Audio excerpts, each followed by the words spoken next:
So new rules, new ways, and we are all in this together. So we as realtors, we go to the MLS, multiple listing services, but in there we realtors input all the information for the properties we are going to sell, every single detail, including the commission that we will offer. Meaning that after we sit down with the owner and we filled out the listing appointment, we discuss the terms, this owner agreed to pay certain amount of money to the seller's agent or to the buyer's agent, which is the person that will bring the client. Very important part of the puzzle, right? Then guess what? Everything is changing as of today. The most important thing and the most important change is that now in all the information that we input on the MLS for our homes, the homes that we're selling, we cannot disclose the commission. No commission can be put in the MLS. No for rentals, no for sales, no for anything. That's something that is going out completely. I want to explain to you why, how, and what are we going to do right now at this moment when things are changing completely. This is Natalia Echeverri with Coldwell Banker, and I work in West Bravo, especially in Weston, and I work with Coldwell Banker, and I've been helping families moving and out of Weston for a very long time. So now, let's keep moving on this important topic that I have for you today. Buyers, I'm gonna give you the news. No matter what agent you use, no matter who you contact, your son, your cousin, the friend, whatever, you will have to sign a buyer representation agreement as of now. Before you even see a house, before a realtor can legally show you a property, you will need that document signed. Basically, this document is an agreement between you as a buyer and me as a realtor, where I disclose everything that I'm going to do for you, all my responsibilities, all, what can legally do for you and what I cannot. And same goes for you.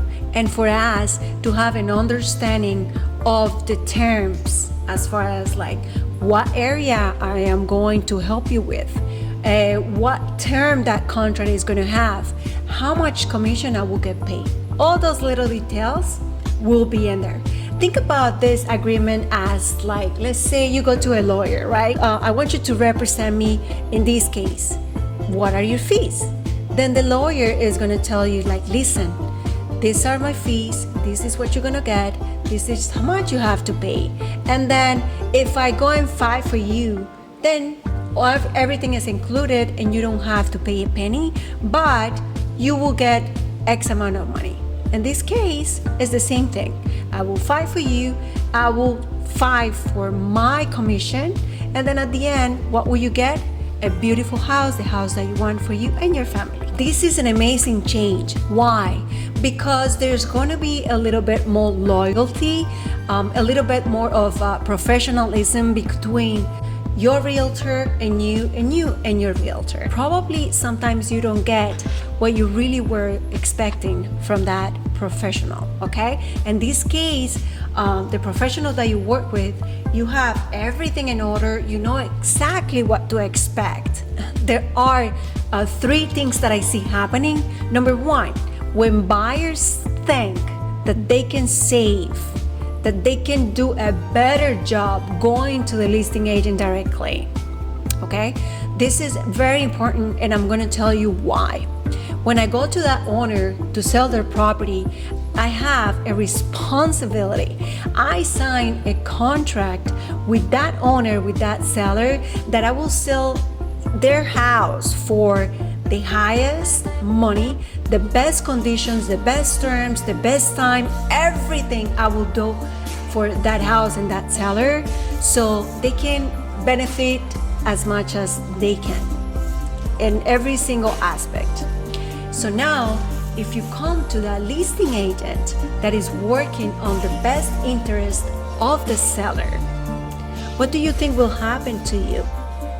What do you think will happen with the price, the terms, the conditions, the things they can disclose to you as a buyer, knowing that they work with the owner, knowing that they work with the seller, and they first had an agreement with that person?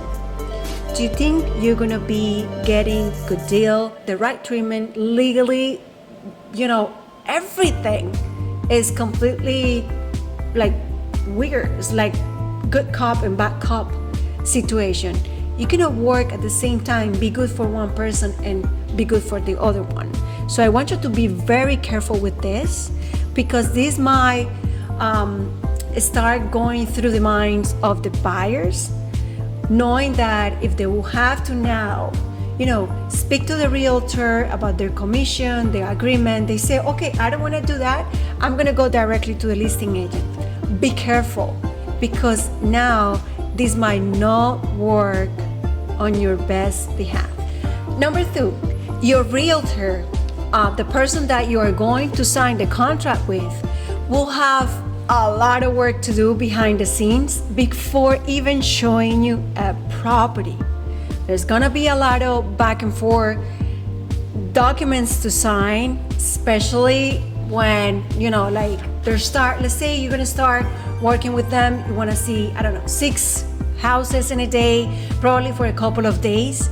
For all those properties that your realtor will show you, he will need to send this buyer agreement representation to the listing agent before even requesting the showing. He will have to start asking a lot of questions about commissions, because the commissions are not disclosed in the MLS. That's extra step for your realtor. And also for the open houses, there is a gray area right there. It might change, we don't know, but what some are saying is not clear, that before even going to the open house, you will need to have the signed buyer agreement representation with you as a customer, or your realtor will have to send it to the listing agent before you even step in on that open house. It might change, it might not. Everything is very unclear right now, and we are all just learning about this process. But for sure, we will have like something more certain pretty soon. And number 3, as I mentioned about the paperwork, one of those things is your realtor will have to negotiate that commission that they'll get as part of the negotiation. If you have a good one, because now what we will do is we will try to save our buyers, of course, to pay that commission from their pocket. They'll always pay it no matter what, but now it's coming from a different source, or it's working differently. But anyways, now your realtor will have to fight, and we have to use all their negotiation skills to be able to get that commission pay from the listing agent, from the seller, as part of all the terms and conditions. This is gonna be a challenge, but with a good professional by your side, I'm sure this won't be a problem. We are all very excited for this change, because as I said, everything will be more clear for the buyers, for the sellers, and for you as an agent. I want to remind you something. The commissions were always negotiable, always, and we will all be doing business as usual, okay? And again, you as a buyer, you don't have to be afraid, you don't have to be concerned. You are the one with the money. And believe it or not, you always paid for the commission, before and now. So don't worry about it. Everything will be the same. The most important thing, as I mentioned before, is get a knowledgeable agent that can help you understand exactly how can you do things and do it for the best. Thank you so much for being here with me. I really appreciate you, and I will see you next week.